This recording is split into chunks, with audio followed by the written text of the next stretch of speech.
เคพี่น้องหลังจากที่บอลลี่ได้เนาะมอบเงินมอบทองแจ้งข่าวน้องเพิ่นแล้วก็เอาสิมาคุยกันต่อจักหน่อยบัดนี้ก็ได้สิสบายดีเด้อน้องเด้อสบายดีปุ๊บ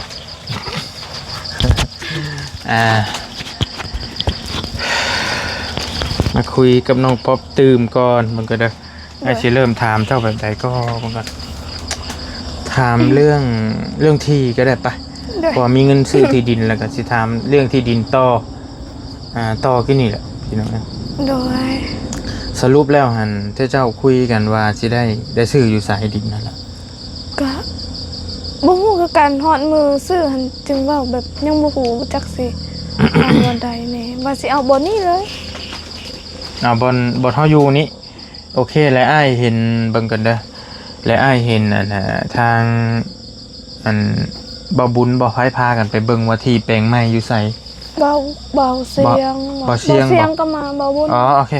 อยู่ไสอยู่หลังเฮือนนาบ่าวอยู่หลังเฮือนนาบ่าวเจ้าหันโดยงามบ่อยู่ฮะงามแล้ววันนี้อ้ายอยากถามว่าอยู่หันจักล้านเพิ่นขายก็บ่ฮู้คือกันยังบ่ได้ถามเพราะว่าเขาบอกว่าสิเอาอยู่นี่บอกก็ยังบ่ฮู้คือกันแต่ก็อยู่หั่นก็คือสิบ่แพงปานใดแต่ก็บ่ฮู้คือกัน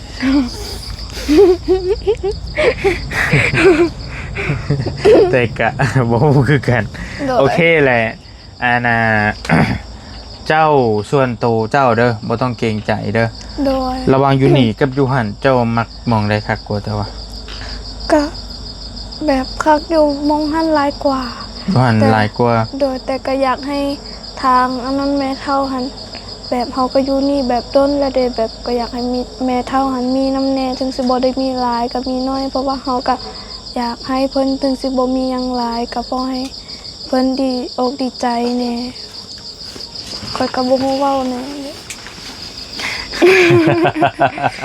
โอเคเจ้าก็บ่เป็นเว้าโอเคอ้ายสรุปให้เด้อคืออันนี้แบบว่าเฮาถามกันจากใจแบบเรียวๆเลยนะพี่น้องถามแบบตรงๆไปตรงมาโลดนะบ่ต้องว่าอ้อมค้อมคือดินอยู่หั่นน่ะน้องค่อนข้างสิมักกว่าอยู่นี่จักหน่อยมักกว่าอยู่แล้วบัดนี้ด้วยความที่ทางแม่เพิ่นเนี่ยเจ้าของที่ดินเนี่ยเพิ่นให้เจ้าอยู่หลายฟ้าหลายปีแม่นบ่และเจ้าก็ถ้าว่าเราได้ขายที่ดินตอนนี้แล้วเราสิได้เงินนํเจ้าเจ้าก็เราก็สิได้เงินใช้แล้วว่าง่ายๆเจ้าก็เลยว่าอยากตอบบุญแทนคุณเพิ่นด้วยวิธีแบบนี้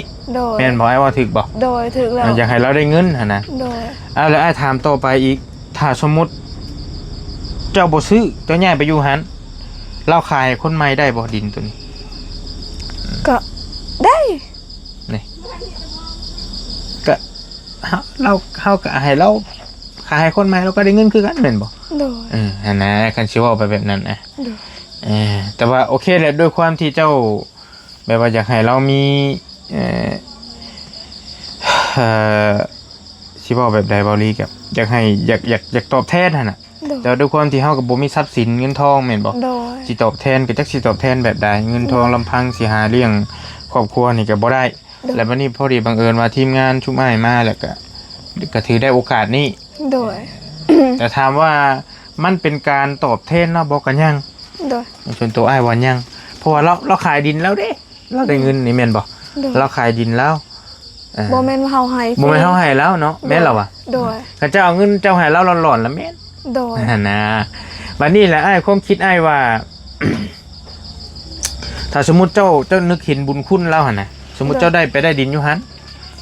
และยามใดเจ้ามีเจ้าก็เอาเงินไปให้เราก็ได้สมนาคุณเราให้แล้วหลอนๆให้ต่างหากนี่นะและดินเราก็ยังอยู่เฮาอาจจะบ่ได้ให้หลายซำนี้แม่นบ่อาจจะให้200,000 300,000ซำเฮามีสินะเทื่อเล็กเทื่อน้อยก็ตอบบุญแทนคุณเพิ่นหั่นน่ะอันนี้ความเห็นส่วนตัวเด้อพี่น้องอย่าว่ากันเด้อแต่ว่าทางทางอาจารย์เพิ่นผู้คนฝากเงินมานี่เพิ่นก็เว้าคือเจ้าเว้าหั่นแหละเพิ่นเห็นดีอยู่นี้เพิ่นใจเพิ่นน่ะเพิ่นก็ว่าแบบว่าอยากให้เราหั่นได้ขายที่อยากให้เราได้เงินนำหั่นแหละแบบเจ้าคิดนั่นแหละก็ความเห็นเพิ่นก็โอเคเพิ่นก็ว่าแนวนี้นะเพิ่นก็ว่าคำว่าซื้ออยู่นี่ก็โอเคอยู่เพราะว่าเราเองก็ เป็นคนที่จิตใจดีแล้วก็ให้อยู่ฟรีมาหลายปีเนาะตั้งหลายปีนะแล้วถ้าเฮาไปซื้อหม้องอื่นผัดรู้สึกว่าสิเสียน้ำใจแล้วหลายคนก็รอไปนี่แล้วก็เฮาได้เว้าน้ำเล่าเลยดิว่าสิซื้อหั่นนะซื้ออยู่นี่ก็ได้พอเฮาอนามัยเสร็จมันก็แบบค่อยบ่มักแบบบ่มีต้นไม้หลายจังซี่นะแบบอยู่นี่มันต้นไม้หลายแม่นบ่โดยแบบเฮาต้องไปตัดออกให้แบบมันสิกว้างแน่แบบมันสิเฮ็ดแบบพื้นที่หลายจังซี่นะตัดทิ้งบ่ยากดอกตัดเอาโดยไปก็ว่าแบบนั้นบ่มีปัญหาแล้วในตัวนั้นนะโดยโอเคกะจังปรึกษากันมาอีกเนาะพี่น้องถ้าคือเฮาเว้ากันนั่นแหละถ้าเฮาบ่ได้ถ้ามันมีเหตุปัจจัยที่บ่ได้ดินอยู่นี่อีหลีเฮาก็ต้องมีแหละแนวไปให้น้องป้อมนี่เอาไปต่อบุญแทนคุณเราหั่นนะอาจจะบ่เป็นเงินก็อาจจะเป็นแนวอื่นบ่ที่เป็นของที่ระลึกนั่นโน่นนี่สมมุติว่าสิเอาหยังไปให้เราเนาะรักษาน้ำใจกันนะคือของคือยามปีใหม่เพิ่นก็เอากระเช้าปีใหม่ให้เนาะจะอาจจะได้เห็นในคลิปในหยังแม่เราจักอยู่แล้วว่าของขวัญกระเช้าปีใหม่นะโอ้โหมันเป็นแนวใดมันเป็นแนวใดกระเช้านะที่อ้ายว่านะเอาก็เป็นคือตะกร้านี่เด้แล้วก็มันมีอาจจะเป็นผลไม้บ่ในหันเป็นนมโดยเห็นเป็นขนมสินะเอาไปให้เพิ่นมันบ่มันก็ไปขอบุญขอบคุณเด้อแม่เด้อที่ให้ลูกหลานอยู่โดยดินแปลงนี่เขาว่าไปนะประมาณนั้นแหละคิดแบบนั้นอยู่คิดว่าถ้าเรามีเงินแล้วเราสิซื้อของจังซี่ล่ะแล้วเรามีเงินนำแล้วก็เอาเงินตัวนั้นให้แม่เพิ่นใส่ให้แม่เฒ่าเพิ่นใส่แม่นแหละถูกต้องแล้วถึงมันบ่หลายก็มันเป็นน้ำใจเฮาล่ะเป็นคนกตัญญูเนาะกตัญญูกตเวทีฮู้บุญฮู้คุณนั่นนะพี่น้องก็โอเคแล้วอ้ายว่ะเอาแล้วอันนี้ก็ได้แต่ว่าบนนี่ก็ได้เพราะว่าได้ยินเขาบอกว่าตัวนั้นก็เป็นดินเขาเจ้าคือกันบ่ก็บ่ฮู้คือกันดินไม่ตู้คันดินเราเองก็ดีสิเป็นหยังเนาะโดยคันดินเราคือกันก็โดยแต่บัดนี้ประเด็นว่าเฮาว่ามันสิแพงบ่โดยอ้ายว่ามันสิแพงกว่าอยู่นี่บ่หั่นน่ะโดยแล้ววันนี้อยู่นี่เท่าไหร่ล่ะอยู่นี่บัดนี้15ล้านบ่โดย15ล้านเฮาได้จักเม็ดบัดนี้20 เมตรคูณ20 เมตรบ่20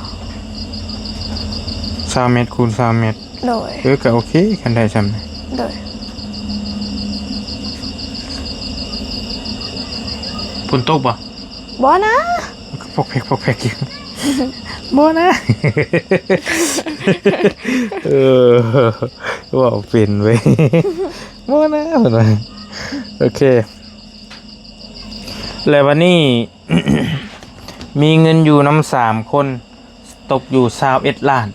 ตีไปหล่นๆซะพี่น้องมีน้ำบอลีบาบุญบ้านป่าและบอจัน3ทานผู้ใหญ่ใจดีเพิ่นฝากมาผ่านมา3คนนี้แล้วถ้าสมมุติว่าซื้อที่ดินเบิด15ล้านเนาะและอันในหันอาจจะมีเสียให้นั่นโน่นนี่แน่เสียค่าในบ้านนั่นอย่างนี้ก็จังว่ากันอีกตอนนั้นก็มันต้องมีอยู่แล้วรวมเมตู้แล้วเสียบ่หรือเฮาเสียตอนนี้อ้ายก็บ่ชักเขาบอกว่าทางเฮาเสียเสียบ่ยาละบ่บุญเคยซื้ออยู่บ่บุญสารวัตรเคยซื้อให้น้องน้อยอยู่โดยอย่างก็จังค่อยว่ากันแต่มันก็เหลืออยู่สัก 3-4 ล้านสัก 4-5 ล้านนี่แหละพอได้อนามัยพอได้อนามั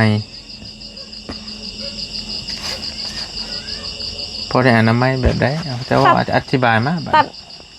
ตัดไม่แล้วก็เฮ็ดเป็นเดินบ่เขาเอิ้นว่าแนวใดพอได้จ้างเขาเจ้าตัดต้นไม้สิบ่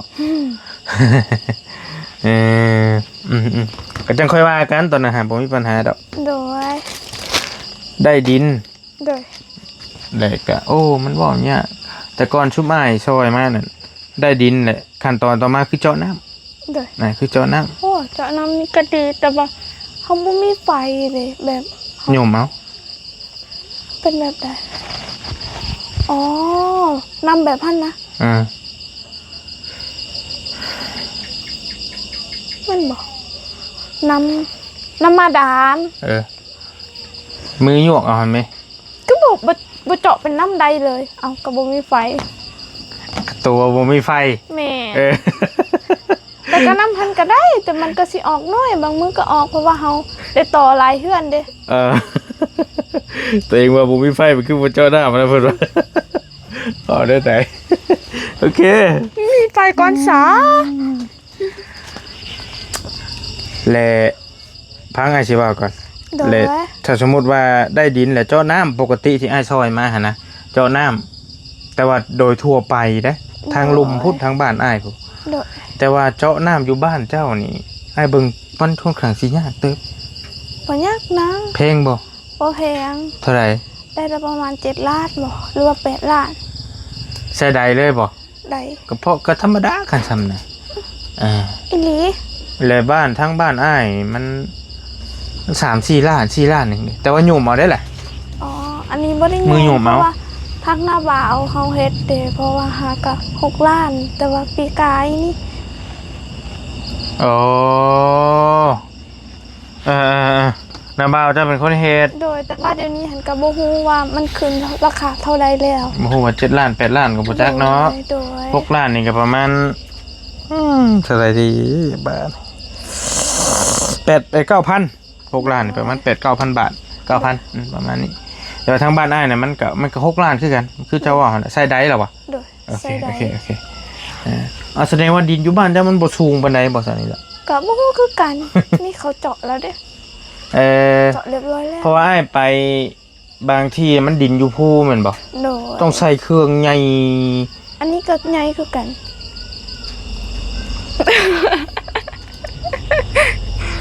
ไอ้หลีเขาเห็นเด๋ แบบเวลาแบบมันเป็นคือกับรถไทยบ่เสียงมันนะ แล้วมันราคามันน่ะ17-18 ล้านพุ่นได้จำอ้ายได้ยินหั่นได้เป็นบางบ่าวจันทร์บ่เคยเจาะอยู่ แต่มันดินมันสูงนั่นล่ะ ดินสูงแล้วมันต้องต้องเจาะยากนี่หั่นนะ โดย โอเคคันดินเจ้าได้ซำนี้ก็ธรรมดา โดย ได้จำ6-7 ล้านนี่โอเคธรรมดาอยู่ โดย แล้วถามต่อไปว่าไฟที่เจ้าใช้ของมือนี่ไฟใช่บัดนี้ เป็นไฟทางญาติพี่น้องฟังแม่เป็นทางนำแม่ยาอีกคนหนึ่ง เพื่อนได้หลังเพิ่น อยู่เพื่อนฝั่งพุ่นสิไกลจากเพื่อนเท่าหลายเติบอยู่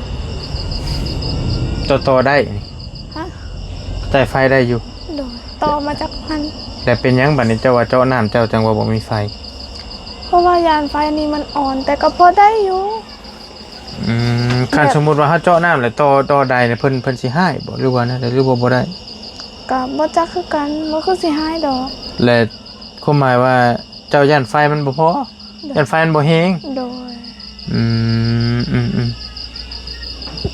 มันก็อ่อนๆอยู่เด้เนาะเฮาตายไฟก็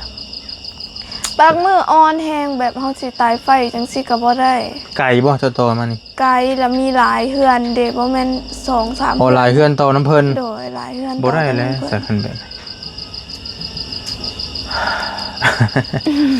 แล้วอ้ายถามไปต่ออีกถ้าลงดึงไฟฟ้าลงเองได้บ่ ฮะ ไฟฟ้าที่เฮาต่อไฟฟ้าเองได้บ่ต่อมาแต่สายใหญ่ ได้ เท่าไหร่ บ่ฮู้คือ บ่ฮู้คือกัน โดยเพราะว่าบ่เคยต่อบ่นี้บ่เฮือนน้าบ่าวเฮานี่ มีเสาไฟอยู่นี่บ่ โดยมี โอ้ใกล้ๆอยู่นี้เนาะ โดย โอเค นั่งคัตตมาดก็ได้เด้อ มันแบบไหน นั่งแบบอันเป็น อ๋อ ยันว่าจะปวดแข้ง เมื่อยก่อน เอาตามสบายแล้วบ่เป็นหยัง โดย อันน่ะเพื่อนน้องน้อยไผลงให้บ่บุญบ่ บ่ฮู้แบบคอยบ่ค่อยมาลินน้ำแน่ โอเคเดี๋ยวต้องถามทีมงานเติมอีก โดย นี่เฮาก็เว้าแบบคาดคะเนไปก่อนที่ซื้อนะ โดย แต่ว่ามันก็ยังหลายวรรคหลายตอน โดย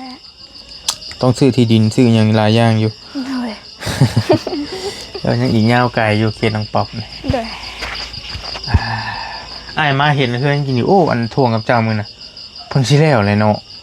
อุ้ยงามเว้ยงามเลยงาม งามแหละ งามแล้วเป็นยังต้องหัวอะไรต้องปิดปากต้องยิ้มไปยังอยากได้ เดี๋ยวบ่ง่าย อยากได้บ่ อยากได้ อ้ายเห็น แต่ ละ เบิ่ง ฮะ ได้แต่เบิ่ง เลี้ยวเบิ่งซุมือบ่ ซุมื้อแล้วแหละเมื่อแต่เฮ็ดเวียกก็เบิ่งก่อน อืม อีหลี บ่อีหลีบ่นี่ฮะ โดยตอนเช้าขนาดสิไปก็ย่างไปเบิ่งก่อน ย่างไปอยู่บอนเฮือนหน้าบ่าวหั่นแล้วก็ย่างไปอีกเฮือนแม่เฒ่าหั่นแล้วก็เบิ่งก่อนเบิ่งซ้ายเบิ่งขวาแล้วก็ไปเฮ็ดเวียกเพราะว่าเฮาก็ตื่นแบบเฮาก็ไปเฮ็ดเวียกแบบประมาณแบบยังบ่ทันได้สายเขาเอิ้นว่าแนวใด ยังบ่ทันสวย โดย เออยังบ่ทันได้สายเพิ่นว่า โดย สายมันไปภาษาไทยแล้วนะ โดย บ้านเฮาสวย เฮาก็เบิ่งก่อนฮอดเวลาไปแล้วจึงไป เพราะว่าเฮาเฮ็ดเวียกอยู่เฮือนแล้วก็ย่างไปเบิ่งก่อนแล้วก็เบิ่งไปเบิ่งมาแล้วก็ถามเพิ่นนั่นแหละถามว่าอันนี้เท่าใดเขาซื้อนะบอกว่าแพงตั้ง7 ล้านปลายพุ่นนะประตู โอ้เฉพาะประตูน่ะ ประตูแบบประตูเขางามเด้ แม่น่าเห็นอยู่เห็นอยู่ เขาก็บอกว่าป้าคืองามแท้ประตูนี่ก็ถามราคาเพิ่นลดเพิ่นบอกว่าสิซื้อบ่เขาบอกว่าบ่มาถามเบิ่งซื่อๆนะเพิ่นว่ามันงาม แต่ประตูใหญ่เห็นเนาะไอ้มากินไอ้ก็เห็นงามๆดิเอาเรื่องอยู่เด้ โดย อ้ายเองก็เป็นคนหนึ่งที่แบบว่า เห็นเฮือนใหม่แล้วบ่ค่อยมักไปเลยนะ แม่นบ่ แต่ว่าเฮามาเห็นเฮือนหลังนี้แล้วโอ้เลย แล้วก็ถามเพิ่นต่อได้บ่บนได้เฮ็ดห้องแบบใดนี่ ห้องแบบเขาสิเฮ็ดห้องนะเขาก็ถามแบบคือว่าอยากเฮ็ดเฮือนนะ มันมีจักห้อง ถามไปก่อนเลย โดย โอเคก็บ่เป็นหยังเพื่อวาสนามีเนาะ โดย ถ้ามีวาสนาก็จังค่อยว่ากัน โดย บ่เฮือนมันก็ค่อนข้างใหญ่พอสมควรไอ้เบิ่งหั่นน่ะ ใหญ่แฮงถือว่า คือสิเบิด ใหญ่ หลาย สุดเลย คือสิเบิดหลายล้านอยู่ โอ้แพงเติบได้ แต่ว่ามันก็เหมาะกับเจ้าอยู่ครอบครัวใหญ่ไอ้ว่ามันอยู่หลายคนแหละมันก็อันนั้นนะมันก็โอเคอยู่สมมุติว่าเฮ็ดเฮือนน่ะสิบ่ได้ไปอยู่น้ำผัวซะบ่สมมุติว่า ก็บ่แน่แบบคันพัวมาสู่เฮาก็อยู่ในเฮือน อยู่ เฮา เฮือน เอง เฮาเลยก็ได้เนาะ โดยคันพัวบ่ได้มาสู่เฮาก็คือว่าอยู่เฮือนเพิ่นแต่ถ้าเฮาอยากแบบอยากมาอยู่นำแม่เฮาก็มาอยู่ได้ แบบก็เป็นเฮือนเฮา เพราะว่า เด้ ไอ้เบิ่งจังได๋ช่วงสิเป็นห่วงแม่เพราะว่าพ่อก็บ่มีเลยเด้ไอ้เบิ่งทรงนี่เด้ ถึงเฮาสิอยู่นำพัวแต่ก็เฮาก็สำบายใจ เพราะว่าแม่มีเฮือนอยู่แล้วแบบเฮาบ่ต้องกังวล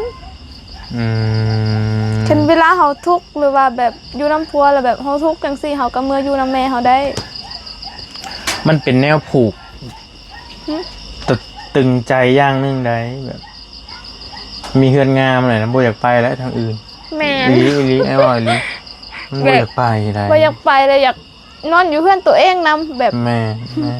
มันเฮาอยู่เฮือนเฮามันอิสระเด้ โดย มันอยู่เฮือนเฮาเองพี่น้องเฮาเองง่าย โดย คืออ้ายเองนี่ แต่ก่อนบ่ทันได้มีครอบครัวอ้ายก็หาเงินเฮ็ดเฮือนเองเด้ โดย เฮ็ดเฮือนผู้เดียวหาเงินผู้เดียวแล้ว โด ก็ ย คันสมมุติว่าลิ้นผู้สาวคนใดแหละเขาเจ้าอยากให้เมื่ออยู่นำเฮาบ่มื้อ โดย เฮามีเฮือนเฮาเองเลยเด้ โดย บ่อยากไป โดย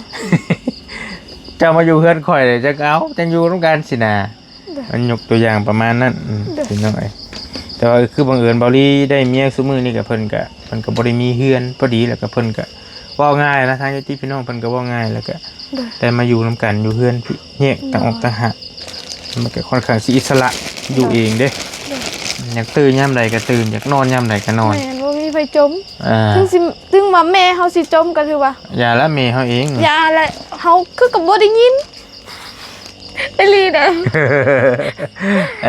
จมไปโลด ปู่ย่าจมบ่ได้เด้เนาะ โดย บ่ไหวแล้วปู่ย่าจม แต่ถ้าเป็นแม่เฮาถือว่าจมไปโลดเฮาจะตื่นตอนใดเฮาก็ตื่นเฮ็ดคือกับว่าบ่ได้ยิน ปูญาโจมนี่น้อยหนึงก็เป็นพิษเป็นภัยนะฮะแม่นบ่ แม่น เป็นว่าน้อยหนึงก็พิษแล้วแหละฮะ โดย โอเค ย่านไปเจอคนขี้เหล้าเมาสุรายังไปแล้วก็บ่คักเนาะก็เข้าใจ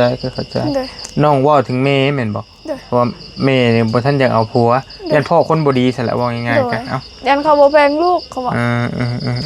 มันก็มีหลายโดยคนเฮาก็คือฮู้หั่นแหละกูมื้อเจ้าว่าคนดีหรือคนบ่ดีหลายกว่ากันในโลกนี่กูมื้อนี่อาจสิครึ่งนึงอาจสิแบบครึ่งดีครึ่งบ่ดีเฮาก็ตัดสินคนบ่ได้บ่เปอร์เซ็นต์ตัวได้หลายกว่ากัน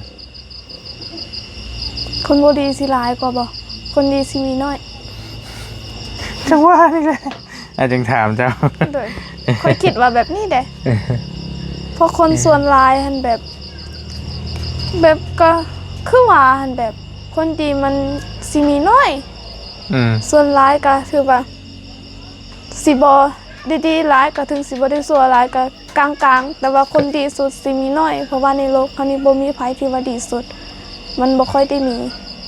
แม่นบ่หรือว่าแนวใดก็แล้วแต่ความเห็นของไผมันความดีของเจ้าคิดว่าได้ความดีบ่มีบ่แม่นความดีที่เจ้าว่าดีนี่นะคันผู้ชายดีนี่ต้องเป็นคนแบบใดก็บ่ฮู้คือกันเพิ่นสอนได้เพิ่นสอนอยู่บ่เคยสอนเพิ่นบอกว่าลักษณะท่าทางคนสมมุติว่าคนดีนี่ต้องบ่เฮ็ดหยังนี่ต้องงดเว้นหยังนี่สินะคนดีสิบ่กินเหล้ากินเบียร์โอเคสิบ่สูบยาสิบ่ลิ้นสาวถ้ามีแบบโอเคสิบ่กินเหล้ากินเบียร์บ่สูบยาบ่ลิ้นสาวโอเคแล้วมีหยังอีกก็ถือว่าได้เบิดเพราะว่ามีแต่เฮ็ดเวียกจังซี่บ่แล้วก็ฮักคนในครอบครัวไอ้ถามมุมมองเจ้าหั่นนะเป็นสอนอยู่เนาะคนขี้รักดีบ่บ่ดีเพราะว่าตั้งแต่น้อยก็บ่เคยขี้รักเพราะว่าเขาสิสอนแบบหนักแน่นเรื่องอันนี้เขาบ่ให้ขี้รักโอเคแบบคือกับเฮาคิดแบบนี้เด้ถ้าเฮาสิรักของคนอื่นกับคือกับคนอื่นรักของเฮาหั่นแหละ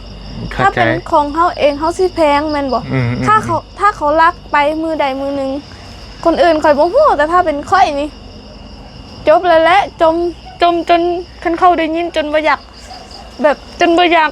ฟังบ่หรือว่าใดดีแม่นๆเข้าใจเฮาก็เว้าไปทั่วทิพย์เลยเพราะว่าเฮาแบบเฮาให้เพิ่นเด้เฮาก็บ่ฮู้ว่าเป็นผู้ใดแต่เฮาก็จบเด้อีหลีแต่ถ้าเฮาเอาของเพิ่นเด้เพิ่นก็คือกันเพิ่นก็แพงของเพิ่นคือกันเพิ่นก็เป็นทุกข์เพิ่นก็เสียดายเพิ่นก็คือกันเบิดถึงขั้นเป็นบ้าห้องไห้เพิ่นก็มีเนาะโดยเคยอีหลีเขารักแบบของแบบเฮาเลี้ยงจังซี่น่ะแต่ว่าเขาเจ้าเอาเด้เฮาก็บ่ฮู้จักว่ามันเป็นไผดอกตื่นเช้ามานี่เฮาให้รถขนาดเฮาสิกินเฮายังบ่อยากกินเด้อีหลีจงไว้เสียดายแฮงข่อยก็คิดว่าเป็นแบบนั้นโอเคความคิดนี่บ่ธรรมดาขนาดไปในสวนเขามีเห็นแบบประมาณมักมักแตงบ่ก็บ่อยากเอาอีหลีคนขาชัดดีบ่คนขาชัดดีบ่ก็ถือว่าธรรมดาเพราะเขาก็เคยขายเด้เจ้าว่ากินนี่ว่าถ้ามีคนมาลักของเฮาแล้วเฮาเสียดายแม่นบ่เฮาก็บ่ควรไปลักของคนอื่นแม่นล่ะวะ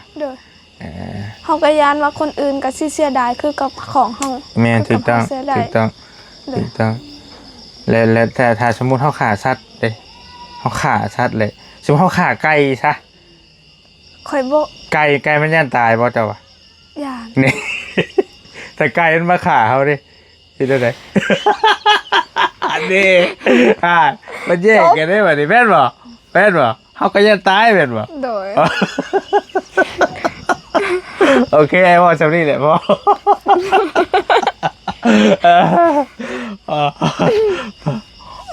ไก่ก็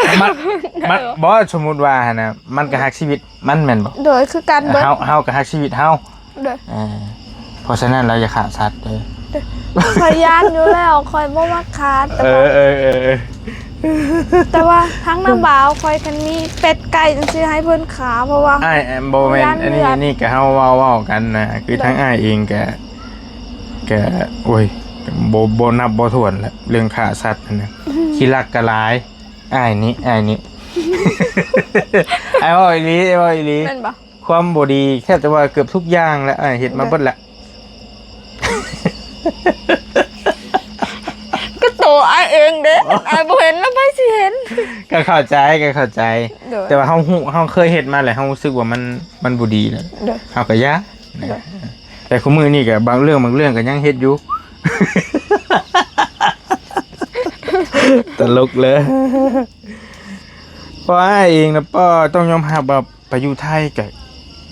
หลักหลายอย่างเป็นคนที่หลัก ขนาดอยู่บ้านเขาเด้ อยู่บ้านเขานะไอ้ว่าอีหลีนี่ว่าอีหลีแหละ ก็ธรรมดา อยู่บ้านตัวเองก็หลักคือกัน หลักเป็ดหลักไก่หลักอีหลีไอ้ว่าอีหลีเป็นตัวหลักหมักแตง โอ้ ก็จะปลูกหมักแตงแล้วไปก้านไปหยังสินะ เห็นก็แบบเฮาจะ กิน แม่นส่วนหลายเขาเคยเห็นอยู่ แบบอันนั้นแบบเฮาพิษสุดแบบเฮาไปหยอกหมู่แบบเฮาไปกวาดมุ้งบ่แล้วแบบตอนกลางคืนเห็นแบบคนอยู่บ้านคอยนี่ประมาณส่วงอายุคอย17 18บ่คนก็หลายแบบยังบ่ทันเอาเมียเอาผัวเด็กก็ไปกวาดตอนกลางคืนแบบนี้ล่ะแบบเพิ่นบ่เคยไป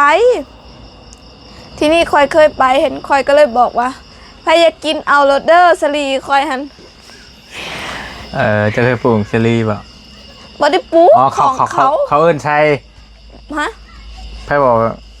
คอยบอกแบบคอยก็กวาดจังซี่ละมูคอยก็ดังไฟแบบ ดอย แถวเขาเอิ้นมาแนวใดแม่ น้ำเจ้าแล้ว อันนี้ก็น้ำเด้แบบค้างน้ำจังซี่นะ เอามาพี่เลยโอเคเขาไพ่เขาเอิ้นใช่จะบอกกินนี่ฮะ คอยเป็นคนเอิ้นมูคอยแบบมูคอยดังไฟเด้แถวน้ำมันแล้วคอยก็อยู่ในน้ำบอกว่าให้อยากหิวเขาแล้วเอาไปกินโรเดอร์สลีคอยเอาให้คอยกินน้ำเด้อสลีตัวนั้นเป็นส่วนแม่คอยเองบ่ต้องย่านดอกคอยคิดว่ามูคอยฮู้อยู่แต่ที่ไหนได้มูคอยบ่ฮู้แล้วมูคอยก็ไปเอาแต่มูพุ่งจังซี่แล้วคอยขึ้นมาได้น้ำแล้วก็ตกใจเพิ่นก็แบบอันนั้นแหละเด้เพิ่นเขาเอิ้นอะไรเพิ่นปิ้งบ่หรือว่าแนวใดสมักสลีหั่นเด้เพิ่นก็เผาเลย อ๋อปิ้งอันนี้เป็นปิงพวกกินนี่ปิ้งกินเบิดแล้วอ๋อปิ้งกินเบิดแล้วโดยโอเคโอ้เฮาเลยจนย่านแต่เขาบ่ฮู้ว่าตอนกลางคืนโอเคก็ไลน์ให้ยาวเราจะคุยกันโอเคก็เรื่องขี้รักขี้เล่มพี่น้องไปทุกๆประเด็นเลยขออภัยหลายๆถ้าบ่ถึงหูถึงใจพี่น้องก็ได้มีได้ถามนี่จะสิเอาไว้ใส่บ่เอาน้ำบ่เอาจักแสนเอาจักใบบ่เอาก็ได้เพราะว่าข่อยก็บ่เคยได้ใส่เงินมีจักพันตอนนี้น้ำโตบ่มีนี่ก็สิบ่เอาไปซื้อกินน้ำกินหยังในบ่อนี่ก็ขนาดตอนก็บ่ค่อยได้กินนะคนทำมันสิบ่อยากหยังในบ่อ้าวเอาจากนี่แหละปลายมันนี่แหละให้เอาขอบใจจะทำเงินเจ้าหั่นแหละแต่ว่าสิเก็บไว้ก่อนเด้อโดยขอบใจสิไปซื้อกาแฟไปซื้อน้ำเย็นกินมื้ออื่นตอนเฮ็ดงานเด้เพิ่นบอกว่าว่าจะรักเงินเฮาเด้อเพิ่นว่าสิธรรมดาโยกเวลายามมันคัดสนมันก็เอาคือกันแล้วเว้ยหยอกฮู้อยู่ดอกมันยินบ่อ้ายเป็นคนขี้รักได้